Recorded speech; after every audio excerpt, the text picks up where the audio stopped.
राम राम किसान भाइयों और बहनों। मैं हूं कमांडर जगबीर सिंह और आप देख रहे हैं धर्म युद्ध, आपका पसंदीदा चैनल। आज का चर्चा में आपके समक्ष लेके आया हूं तो कानून आपके समक्ष रखना चाहूँगा। एक यूपीए गवर्नमेंट द्वारा लाया गया और दूसरा एनडीए गवर्नमेंट द्वारा।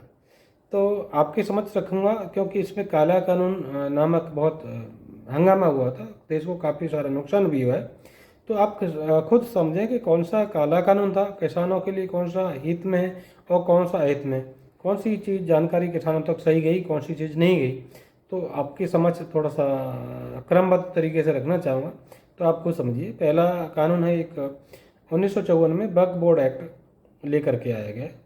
तो ये लाए थे तत्कालीन प्राइम मिनिस्टर जवाहरलाल नेहरू। तो इसमें ये है कि कोई भी अगर कोई मुस्लिम अपनी जो मालिक है अपनी संपत्तियों को दान करना चाहता तो कर सकता था, ये चीज़ यहाँ से प्रावधान था उसमें। लेकिन 1994 में तत्कालीन prime minister PV Narasimha Rao, इन्होंने उसको काफ़ी लचीला बनाया।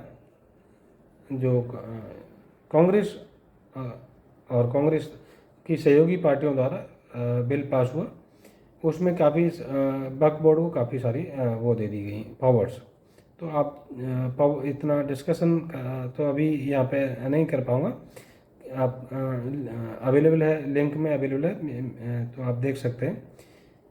अगला इसके बाद में जो काफ़ी पावर दे दी गई थी, लेकिन 2013 में जो जब सरकार का कार्यकाल, जब यूपीए 2 का कार्यकाल समाप्त होने वाला था और तत्कालीन प्राइम मिनिस्टर मनमोहन सिंह थे, उनके द्वारा लाया गया जो बिल था वक्फ बोर्ड एक्ट 2013 संशोधन जो हुआ, वो उसमें इतनी असीमित पावर दे दी गई जो वक्फ बोर्ड को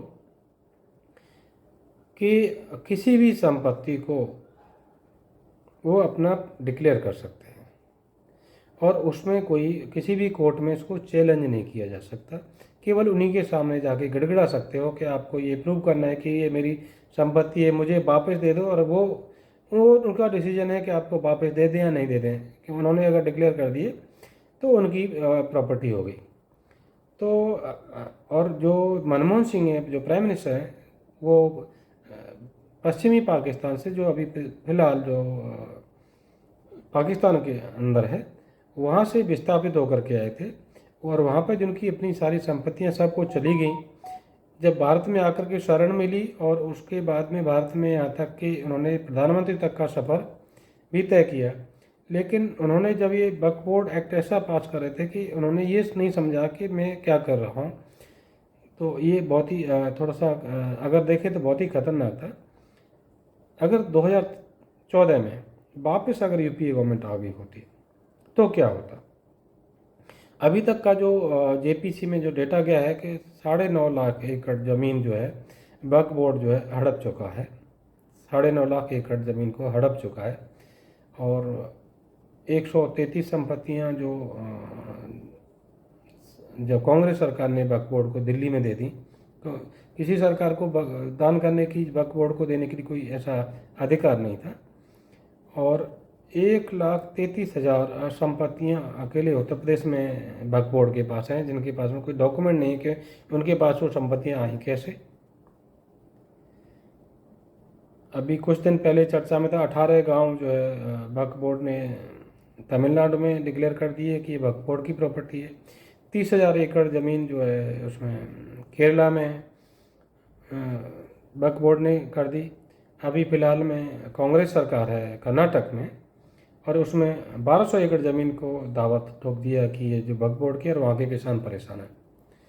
लेकिन ये सब कुछ होते हुए भी किसानों ने, जो किसान आंदोलन कर रहे थे कृषि बिल के अगेंस्ट में, इन्होंने इसको संपत्ति, किसानों की संपत्ति को कैसे बचाया जाए, वो कभी कोई आंदोलन नहीं किया। और अगर यूपीए गवर्नमेंट 2014 में वापस आ गई होती तो सारी संपत्ति अब तक जो किसानों के पास है, जो 1950 से 1972 तक जो कृषि जो बिल आए थे और रिफॉर्म्स हुए थे, और उसमें ज़मींदारों से किसानों के पास में ज़मीन आई थी, पट्टेदारों के पास में, वो वापस उसी तर्ज पर जाने वाला था कि सारी संपत्ति वक्फ बोर्ड के पास जाने वाली थी। वक्फ बोर्ड जो है ज़मींदार बन जाता और कोई भी किसान के पास में मालिकाना हक नहीं रहता। ओनली वक्फ बोर्ड जो है आपको पट्टे दे सकता था, आप जो है मजदूर बन के उसमें पट्टे पे कृषि कर रहे होते। और कृषि भूमि ही नहीं, क्योंकि उनकी वक्फ बोर्ड के पास पावर ये है कि आपकी घर की प्रॉपर्टी को भी, या किसी भी प्रॉपर्टी, या किसी कॉमर्शियल प्रॉपर्टी, या किसी को भी अपनी संपत्ति घोषित कर सकते हैं। तो जितनी, अगर आप जो दुकानदार हैं, आप किसान हैं, आपके पास कोई भी संपत्ति है, वो अपनी डिक्लेयर कर दे तो दुकानदार है तो दुकान भी वक्फ बोर्ड की हो जाती है। आपका घर है उसमें, तो आप घर पे रहने के लिए जजिया दे रहे होते, या घर में रहने के लिए भी किराया दे रहे होते। और अपनी ज़मीन को, किसान की ज़मीन आपकी जा चुकी होती, वो नहीं आपके पास में होती, लेकिन वो चीज़ शायद आपके पास तक कभी किसी ने बताया नहीं। तो ये चीज़ जो होने वाली थी वो बच गई है। तो उस समय बच गई है, आगे क्या होने वाला है, इसको आपको बचाए रखने के लिए क्या करना है आपको खुद समझना है। कौन सी कैसी तरह की आपको सरकार चाहिए, आपको बचाना है, या आपको जो है ज़मींदारी सिस्टम में आप जाना पसंद करते हैं, वो जो चीज़ चला जाए, या गुलामी पसंद है, या आप स्वतंत्र भारत में रहना चाहते हैं, ये चीज़ों हमें सोचना है। अगर ये कृषि कानून के बारे में जाए तो देख, ये जो एनडीए गवर्नमेंट ले गई थी, तो इसमें 2020 में जून के महीने में ऑर्डिनेंस के थ्रू लेकर के आ गई। उसके बाद में पार्लियामेंट में पास करना जरूरी होता है 6 महीने के अंदर। तो सितंबर में इनको कानून को पास कर दिया, लेकिन इसमें बहुत सारे एजिटेशंस हुए। तो मेरी अगर निजी राय कहूँ तो जो कृषि बिल जो लेकर के आए थे, किसानों की आय दोगुना करने का जो वायदा था नरेंद्र मोदी गवर्नमेंट का, उन्होंने जो प्रधानमंत्री जी का खुद का वादा था किसानों से कि करूँगा दोगुना, तो उसके लिए लेकर के आए थे। लेकिन कैसे लेके आना था, किस रूप में लेके आना था, थोड़ा सा शायद जल्दबाजी होगी, सही तरीके से नहीं किया होगा। अगर वो पार्लियामेंट में ही लेके आते और जेपीसी में जाता, अगर थोड़ा हो सकता डिले होता, लेकिन कानून बन जाता और किसानों को भी सही तरीके से चीज़ हो जाती। लेकिन बहुत ही बैकफायर हो गया, आगे किसानों को नुकसान हो गया। आगे क्या होगा ये तो समय बताएगा, आगे किसानों को ही सोचना है उसके बारे में, क्योंकि किसानों के हित की जो चीज़ होने वाली है। लेकिन किसानों की मूल समस्या दूसरी भी हैं, उस पर मैं एक अलग वीडियो बनाऊंगा कि पहले मूल समस्याओं का शायद समाधान करना ज़्यादा ज़रूरी है कृषि बिल से पहले। कृषि बिल उसके बाद में सेकेंडरी में आना चाहिए। लेकिन उस पर जो आंदोलन हुआ 26 जनवरी 2021 के दिन, एक बहुत ही शर्मनाक घटना है कि 26 जनवरी के दिन देश जो है अपनी शक्ति का प्रदर्शन करता है विश्व में कि हम गणतंत्र के बाद में इतनी हमने प्रगति कर ली है। हमारी सशस्त्र सेनाओं की परेड निकलती है, सारी स्टेट्स की, बहुत सारी स्टेट्स की उसमें झांकियाँ निकलती हैं। तो हम जो है अनेकता में एकता भी दिखाते हैं, हमारे कितना संगठित है पूरा देश, ये भी दिखाया जाता है। और झांकियाँ निकाली जाती हैं, अलग अलग संस्कृति देश की दिखाई जाती हैं। हमारे डीआरडीओ वगैरह जो और इसरो वगैरह, उसकी भी जो है ताकत को दिखाया जाता है कि हमने अपने इस फील्ड में भी जो है डिफेंस के रिसर्च में या और फील्ड्स में कितनी प्रगति कर ली है। विश्व को हम अपनी सामर्थ्य दिखाते हैं। और उस दिन जो है चीफ गेस्ट थे जो यूके के प्राइम मिनिस्टर थे, उन्होंने उसमें आना को कैंसिल कर दिया था। बहाना तो था कि कोरोना के तहत, लेकिन जो आंदोलन को समर्थन देते हैं ये कुछ ये वाले देश हैं जो कि खालिस्तानी गैंग को सपोर्ट करते हैं, तो उसके तहत शायद वो प्लानिंग हो सकती है, आप समझ सकते हैं। लेकिन 26 जनवरी के दिन जो आंदोलन हुआ क्या था कि ये ट्रैक्टरों के थ्रू एक रैली निकलती है और लाल किले पर चढ़ाई हो जाती है, देश के राष्ट्रीय ध्वज को झुका करके, और उस पर खालिस्तान का झंडा जलाया था। खालिस्तान का झंडा तो किसानों का झंडा नहीं है, पूरे देश के किसान तो उसमें शामिल नहीं थे। केवल कुछ जो है एक टिकैत गैंग था और एक जो खालिस्तानी गैंग था, ये दो गैंग उसमें शामिल थे। तो पूरा देश तो उसमें शामिल नहीं है। खालिस्तान का झंडा किसानों का झंडा नहीं। 26 जनवरी वो पर्व नहीं है कि जिस दिन किसान आंदोलन करें और राष्ट्रीय ध्वज को उतारें, तो वो किसान नहीं हो सकते। ये तो चीज़ है, राष्ट्रीय ध्वज जो है, किसान तो शान है देश की, किसान तो कभी राष्ट्रीय ध्वज को नहीं झुका सकता है। तो ये चीज़ भी हम समझ सकते हैं। तो और जो जवान हैं किसानों के ही बच्चे हैं, तो ट्रैक्टर से जो किसान जो है अपने बेटे के ऊपर, अपने बेटियों के ऊपर तो हमला नहीं कर सकता। तो जिस हिसाब से तलवारबाजी की गई, जिस ट्रैक्टरों की रैलियाँ की गई, तोड़ फोड़ की गई लाल किले में, बहुत ही शर्मनाक घटना है, वो भी 26 जनवरी के दिन। तो हम समझ सकते हैं कि ये शायद किसान नहीं हो सकते, ये कांग्रेस पोषित माफिया ही हो सकता है। तो ये किसान भाइयों आप समझो काला कानून कौन सा था। और एक कानून वक्फ बोर्ड पे है जो आपकी संपत्ति जा सकती है, आपकी दुकान जा सकती है, आपका मकान जा सकता है, आपका ज़मीन जा सकती है, उस पर कोई आंदोलन नहीं हुआ, कोई रैली नहीं हुई। लेकिन इसके ऊपर अगेंस्ट में बहुत सारी रैली हो रही। अगर 2014 में वो वापस सरकार आ गई होती तो और क्या क्या होने वाला था। एक और था कि कम्युनल वायलेंस एक्ट भी 2013 में लेके आए थे, जो पास नहीं हो सका। तो क्यों नहीं पास हो सका तो थोड़ा सा अगले वाली वीडियो में कभी बता दूंगा मैं। बहुत सारे उसके अगेंस्ट में, लाइक नरेंद्र मोदी जो चीफ मिनिस्टर थे तत्कालीन, उन्होंने सारे चीफ मिनिस्टर को चिट्ठी लिखी थी कि भाई इसका विरोध करना है, अगर वो विरोध नहीं करोगे तो।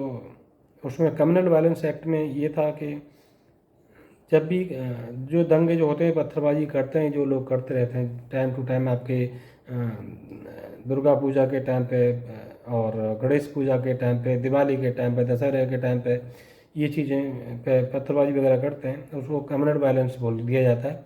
और कम्युनल वायलेंस में केवल जो है माइनॉरिटी सेफ रहेगी और मेजॉरिटी के खिलाफ ही एक्शन लिया जाएगा। तो आप समझ सकते हैं कि अगर जब 2014 में आप अगर विरोध करते कि आपकी ज़मीन है, आपकी दुकान है, वो आप उसको देना नहीं चाहते वक्फ बोर्ड को, तो वो कम्युनल वायलेंस होता है। कम्युनल वायलेंस में आपके ऊपर कार्रवाई भी होती है, आप जेल में चढ़ रहे होते। तो ये चीज़ और होने वाली थी। तो आप समझिए कि ये हमारे जो जो सरकारें हम चुन रहे हैं वो हमको किधर लेके जा रही हैं, हमारे देश का भविष्य क्या है, हमारे बच्चों का भविष्य क्या होने वाला है। और आप सोचेंगे कि हमने तो कांग्रेस को वोट नहीं किए थे, कांग्रेस तो पूरी मेजोरिटी में भी नहीं थी, लेकिन बिल तो पास हो गए। आप कांग्रेस को हो सकता लायक नहीं करते हैं, पर कांग्रेस ने संक्रमण इतना फैला दिया इस देश में कि बहुत सारी पार्टियां ABC टीम जो उसने अपनी तैयार कर दी हैं। तो कांग्रेस में जितनी भी लाल टोपी, हरी टोपी, जितनी भी पार्टियां हैं, अपनी जो टीम बना के रखी हैं, आप उनको वोट करते हैं, हम लोग उनको वोट करते हैं। और वो लोग जो है उस एक्ट को पास करने में उसका कांग्रेस का समर्थन करती है। तो बेसिकली हम खुद जिम्मेदार हैं कि हम उन लोगों को वोट करते हैं जो हमारे लिए ही घातक है। तो अपनी वोट की भी कीमत हमको पहचाननी है। काले कानून कौन से हैं, कैसी तरह की हमको सरकार चाहिए, हमें कैसा भविष्य चाहिए, हमें कैसा देश चाहिए, हमें मजबूत राष्ट्र बनाने के लिए क्या करना है, हमें भगवान श्री कृष्ण, भगवान श्री राम को भी याद करना है, उनके आदर्शों पर चलना है, उस आदर्श को हमें कैसे लेके जाना है। तो ये चीज़ पे आप हम सब समझेंगे कि कैसे चलाना है, हमारा देश को कैसे आगे बढ़ाना है। तो किसान भाइयों, मैं आपको यहाँ पे राम राम करता हूँ। आप खुद समझें, अपने देश को मजबूत बनाएं, अपने खून पसीने से देश को सिंचाएं। आप जो है अन्नदाता हो, आपने देश का पेट भर रहे हो, और पूरे विश्व में भी हमारी जो यहाँ पे जो खनिज, जो खाद्य पदार्थ हैं वो भेजे जाते हैं। तो अन्नदाता के बिना कुछ नहीं है, बट अन्नदाता का भी तो ध्यान खुद को भी रखना है, दूसरों को ही नहीं रखना है तो अपना भी रखना है। तो अपने लिए कैसे कानून बनाने चाहिए, हमें ज़रूर जाना चाहिए कि हमें अपने विधायक के भी पास जाना चाहिए, अपने MP के पास जाना चाहिए, महीने में कम से कम मीटिंग करें कि हमें कैसी कानून चाहिए, कैसा देश चाहिए। हम जाते ज़रूर हैं, हो सकता है कभी शादी का न्योता देने के लिए या कभी कोई अलग इशूज़ पर लेकर के कोई मुकदमाबाजी में जाते होंगे, बट अच्छे भविष्य के लिए, अच्छे देश के लिए हम उनके पास नहीं जाते। तो किसान भाइयों, तो मेरी आप जो है चैनल को सब्सक्राइब करें, लाइक करें, मेरे इस वीडियो को फॉरवर्ड करें, ज़्यादा से ज़्यादा लोगों पे ये सूचना जाए। और आगे किसान भाइयों के लिए एक्चुअली जो प्रॉब्लम्स हैं, बेसिक प्रॉब्लम जो किसान भाई कहाँ से परेशान है, वो चीज़ पे अगला मैं वीडियो लेकर के आऊँगा, क्योंकि मैं जो है किसान परिवार से में ही पैदा हुआ हूँ, किसान लोगों से आज तक ज़मीन से जुड़ा हुआ हूँ। वो डेटा मेरे पास अवेलेबल है, मैंने बहुत लोगों से वैसे भी बात करता हूँ, मैं खुद मैं समझ चुका हूँ, मैंने खुद एक्सपीरियंस किया है। वो वाला अगला वीडियो में आपके समझ रखूँगा। तो और अभी इसमें जो है थोड़ा सा वक्फ बोर्ड की एक्ट के बारे में थोड़ा सा एक वीडियो में आपको साथ में क्लब कर रहा हूँ, और जो लाल किले पे हंगामा हुआ 26 जनवरी को, वो भी थोड़ा सा क्लब करूँगा। तो आप खुद समझिए कि ये देश को किस आगे किस ओर लेके जाना चाहते थे जो कांग्रेस और उसकी समर्थित पार्टियां और कांग्रेस पोषित माफिया। बहुत बहुत धन्यवाद। Ram Ram.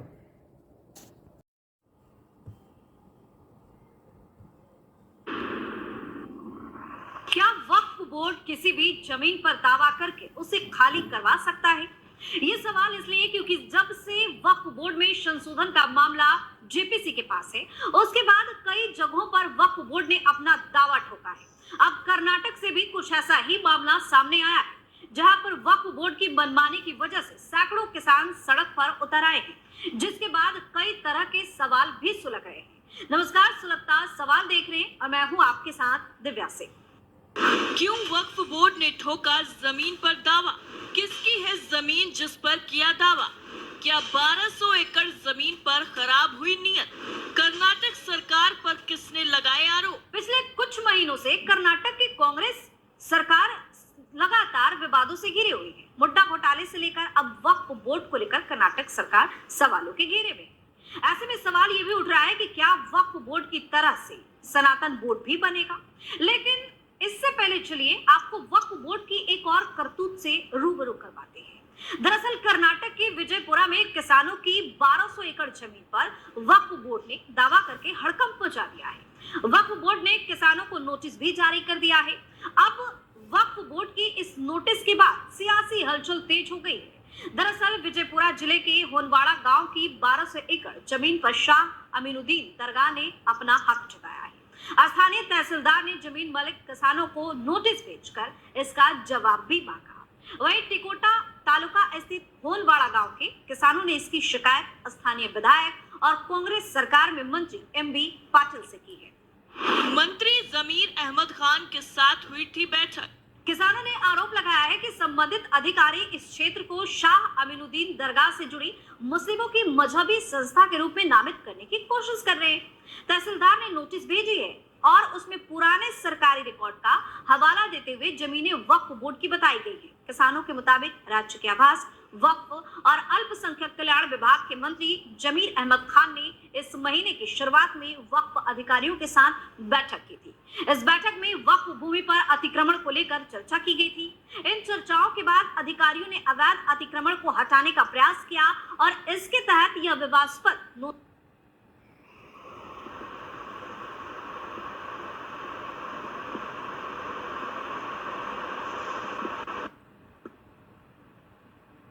In the Indian culture, किसानों को दिए गए नोटिस में कहा गया है कि यह जमीन शाह अमीनुद्दीन दरगाह की है।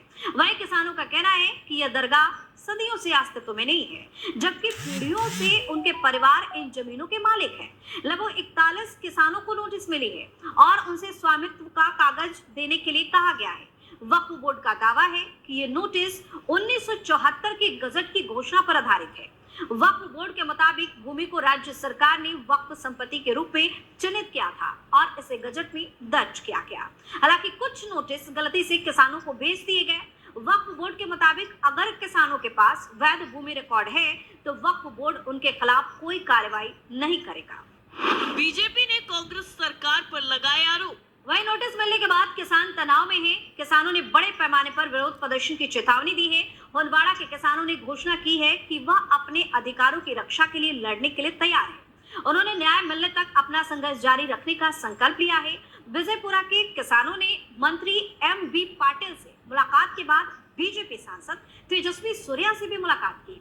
तेजस्वी सूर्या ने आरोप लगाया कि धर्म विशेष को खुश करने के लिए कांग्रेस सरकार किसानों की जमीन को वक्फ बोर्ड को सौंपने की साजिश कर रही है। वहीं मंत्री एमबी पाटिल ने इस मसले पर किसानों को न्याय दिलाने का वादा किया है।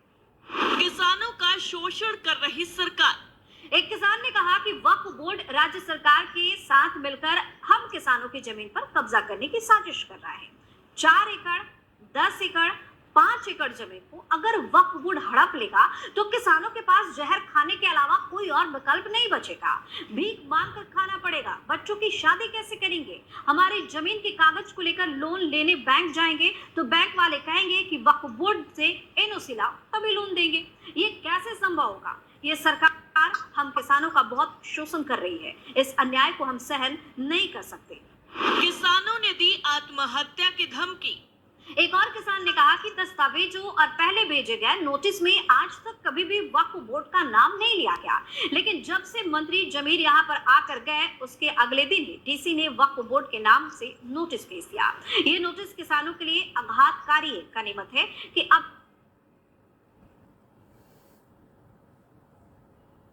अभी अगला वीडियो जो है किसानों का सो कॉल्ड किसान माफिया का आतंक का 26 जनवरी 2021 के दिन, वो आपके सामने प्रस्तुत कर रहा हूँ।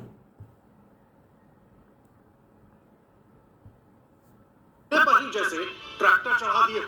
एबीपी न्यूज के संवाददाताओं ने अपनी जान पर खेलकर हिंसा वाली भीड़ के बीच से आपके लिए सबसे सटीक खबर दी।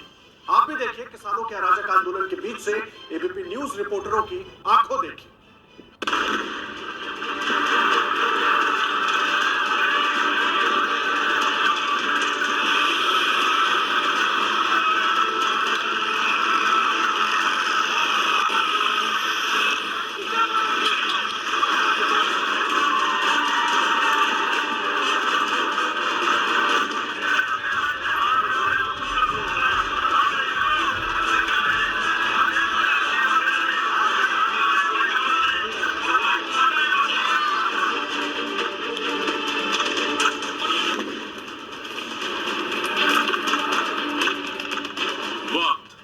दोपहर करीब 2 बजे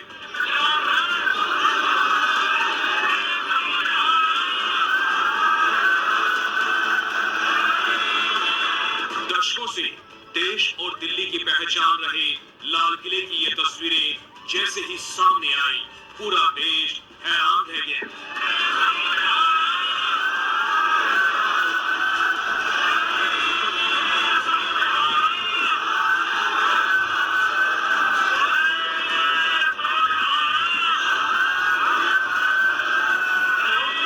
सिख किसानों ने लाल किले की प्राचीर पर चढ़कर तिरंगा उतारा और इस तरह खालसा पंथ का झंडा फहरा दिया।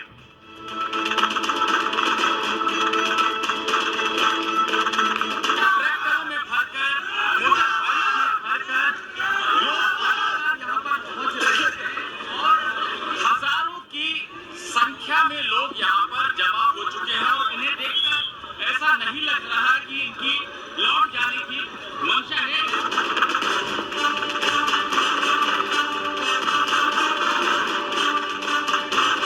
दिल्ली के बॉर्डर से आगे बढ़कर किसान लगे।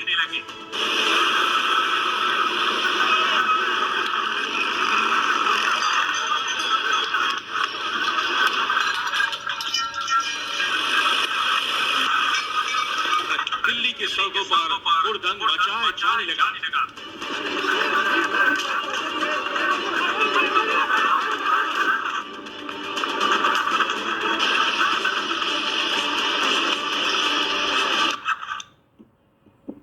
किले के बाहर तैनात पुलिस वालों पर हमला किया। जान बचाने के लिए ऊंची दीवार से सुरक्षा कर्मी नीचे कूदे।